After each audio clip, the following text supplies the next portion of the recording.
두둥 2022년 간지러워 7월 11일 죄송해요. 들어온 게 아니라 모기 개새끼 아우씨 모기 새끼들 때문에 2002년 7월 11일 야간 교육방송 시작하겠습니다. 목소리가 작대요. 작은데 옆에 사람이 지나다녀서 제가 조금 약간 의식적으로 좀 그럴 수도 있을 것 같아. 이렇게 여기 앉아 있으면 여기 옆에 사람들이 많이 지나거든요. 주식기 문 닫아놓고 뭐 헛소리 하나 싶어가지고 심리적으로 좀 위축이 되는 것 같은데 볼륨 이빠이 작으시면 이제 목소리는 좀 크게 해보겠습니다. 오늘은 상담 내용 참고 식물병원방 카페 허거시기님께서 올려주신 이분도 저희랑 인연이 오래됐죠. 제가 그래서 질문이라든가 뭐 낯익은 닉네임 평상시 맨날 질문만 하고 내 빼면 별로 안 좋아해. 어떤 분들은 겁나게 길게 달아 써놓으면 뭐 고맙다고 그걸 바라는 건 아니지만 예의잖아. 예의 성의 표시 한마디도 없어. 그냥 쌩까 자기들 필요한 것만 좀 그렇잖아요. 좀 좋은 게 좋은 거라고. 그쵸? 그래서 사진은 제가 첨부를 여긴가? 여기냐? 사진을 첨부를 해드리고 설명해 드릴 건데 이게 보이실라나? 여기 보시면 이렇게 반점이 아니다. 뭐 사진 첨부할 건데 읽어 드릴게요. 지방시입니다. 7월 8일날 자구 자르고 일주일 말려서 그냥 흙 위에 뒀는데 확인해보니 뿌리는 났더라고요. 전에 심어둔 지방시도 똑같은 증상이던데 자구 나온 엄마 몸체는 이상이 없어요. 그러니까 자구를 자르고 일주일 말려서 흙 위에 뒀어. 그러니까 자구를 잘라서 일주일 말려서 흙 위에 뒀는데 확인하니까 뿌리가 났어. 자구 나온 엄마 몸체는 이상이 없어. 몸체는 깔끔. 근데 이제 얘네가 이제 그 새끼 뿌리 내린 게 반점이 생겼다는 거지. 이런 반점. 이런 반점. 그러니까 엄마는 이상 없는데 잠깐만 이상하다. 전에 심어둔 지방시도 똑같은 증상이던데 자고 나온 엄마 몸체는 이상 없어요. 엄마 몸체는 이상 있고 전부 다 그전에도 새끼들만 이랬다는 거고. 모르는 애들이 있지만 이런 건 처음인데 격리해둘까? 그냥 격리해서 그냥 둘까요? 전에 심어둔 애는 활차고 잘 크던 놈이고요. 물준 지는 3주 지났고 빗물 좀 건너받은 것 같아요. 빛은 밝은 그늘이고 고추가 이런 증상이 칼슘 부족이라 하던데 어쩔까요? 그러니까 이제 결론을 말씀드리면 반점이 생겼다. 이게 칼슘 부족이냐? 또 어떻게 해야 되냐?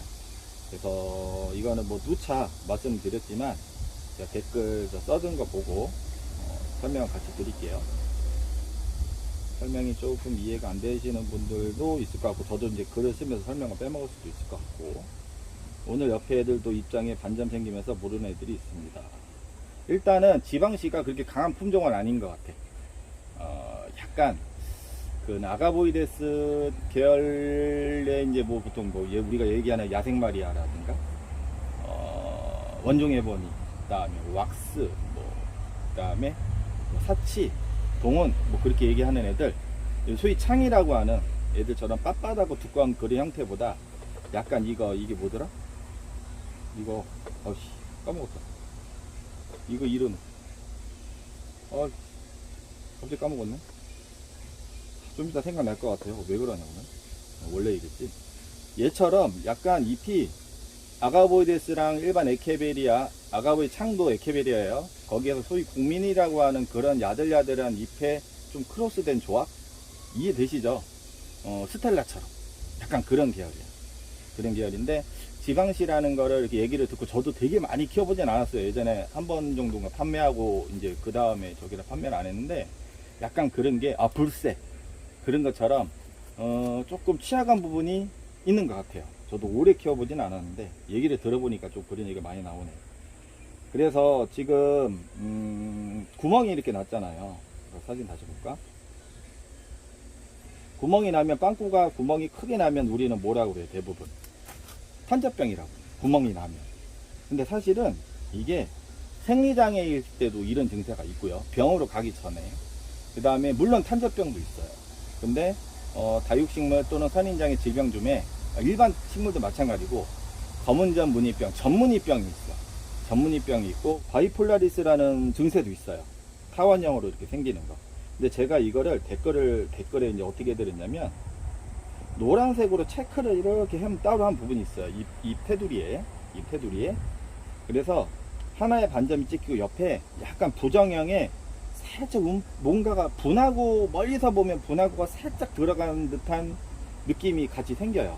실제로 그 눈으로 현장에서 보시는 분은 이해를 할 거야. 제가 사진도 한번 캡처를 크게 한번 해볼게요. 그러니까 옆에 띠가 띠처럼 이렇게 생겨. 그 부분이 정확하게 쑥 들어가요. 탄저병일 수도 있고, 근데 제가 체크한 바로는 바이폴라리스라는 증세랑 상당히 흡사한데, 중요한 거는 눈으로 보이는 게 제가 전부가 아니라고 그랬죠. 우리가 탄저병 무슨 뭐 어쩌고저쩌고 무슨 병이 있다고 쳐. 근데 이거를 제일 정확하게 하려면 균을 이렇게 채취를 해서 그 연구소에 갖다 줘서 박사님들이 거기 관계된 일을 하신 분들이 동정을 해서 세균을 이제 증식을 시키는 거예요. 균을 증식을 시켜가지고 거기에 해당하는 균사를 채취를 그 균사를 확인한 다음에 어떤 병 이렇게 나오는 거거든요.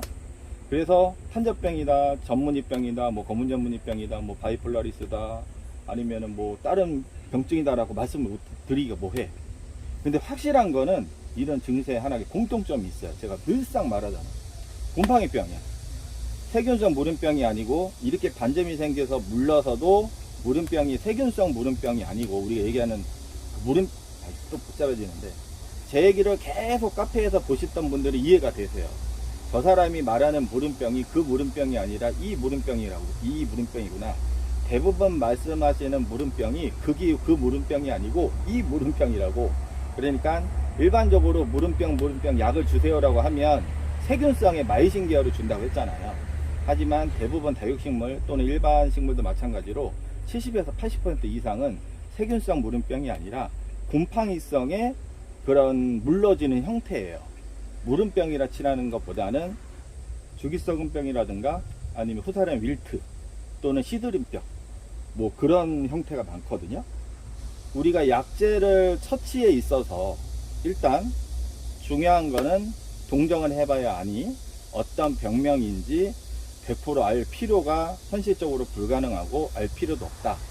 다만 이런 증세는 곰팡이병 증세가 많기 때문에 곰팡이성 계열의 약재를 살포하면 좋다. 여기까지. 그 다음에 제가 여기 썼을 때 현재의 증세는 탄저병 또는 검은전 무늬병으로 추정이 되며 캡처에서 노랗게 칠한 부분을 보시면 두 가지로 나뉘는데 검게 움푹 파인 증세와 미세한 점이 찍히고 이거 카페에 제가 다 써놓은 거예요. 확인하시면 돼요. 주위에 타원형의 바이폴라리스 증세와 흡사하기도 합니다.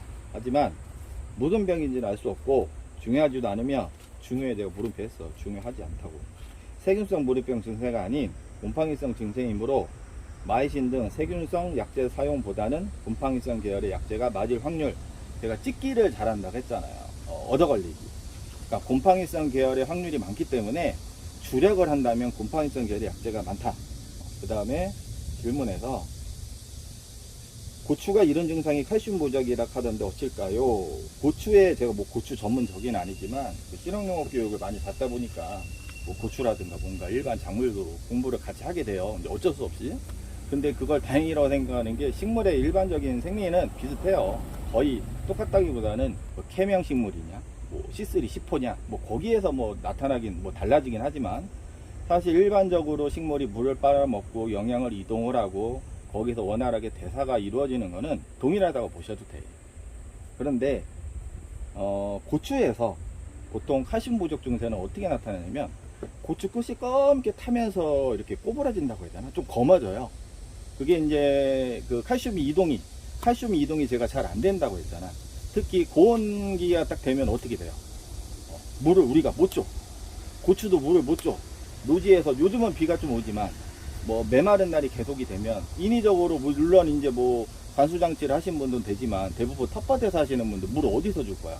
지하수가 안 나오는 곳도 많죠.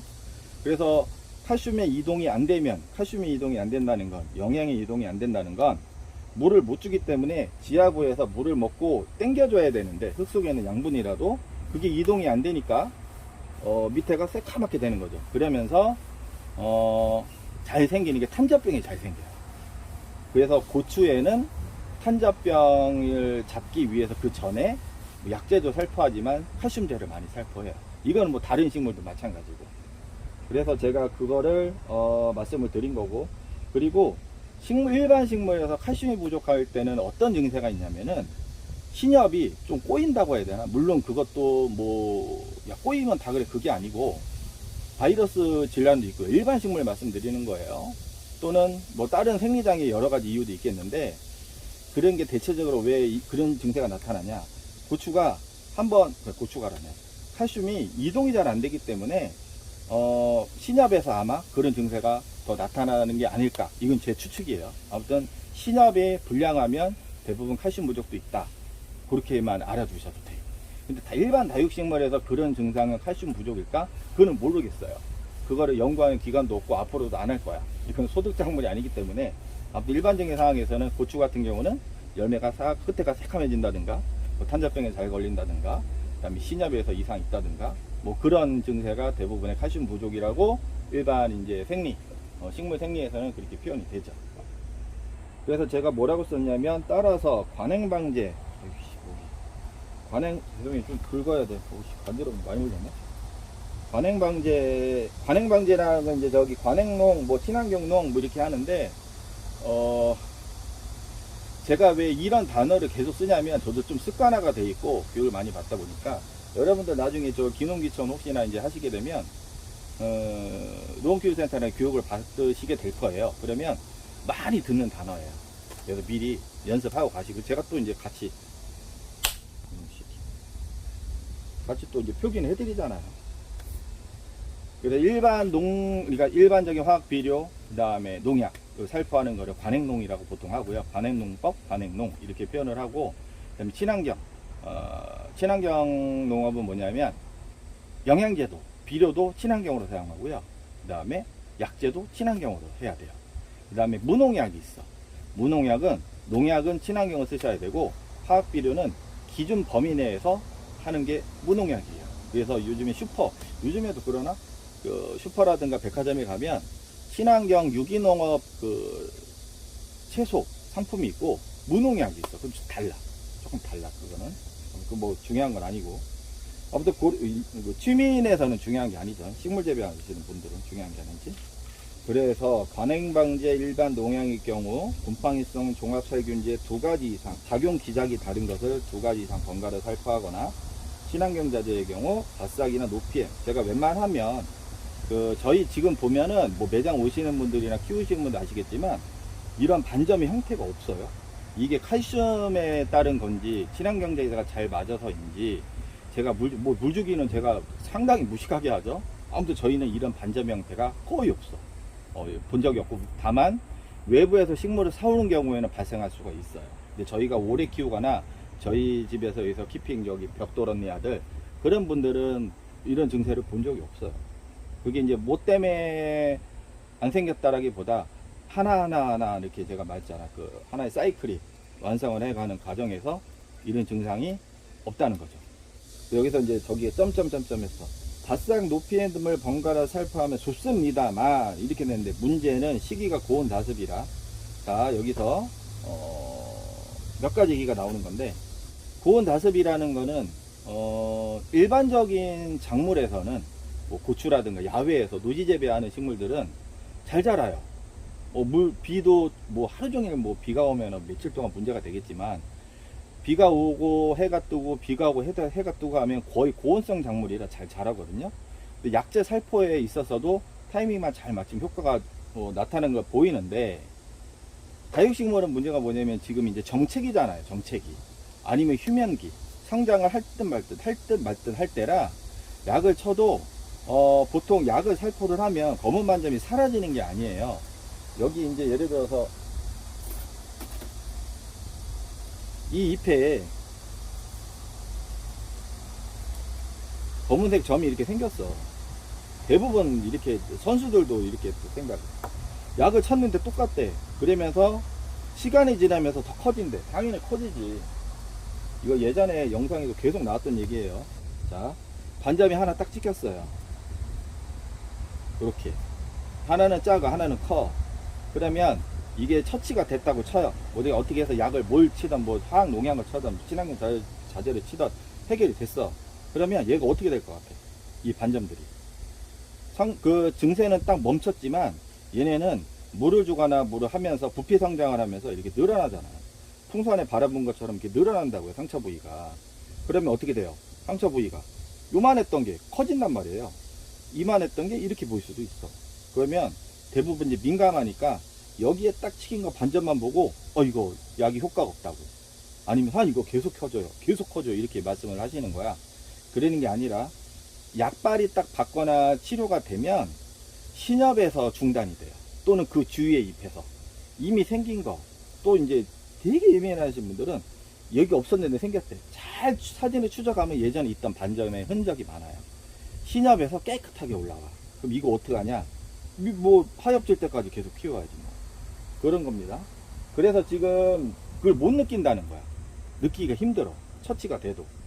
고추 끝이 예를 들어서 꼬부라지거나 새카만 거를 칼슘을 친다 해도 딱 쓰는 게 아니고, 그 부분은 세포가 파괴가 된 거니까 남아 있고요.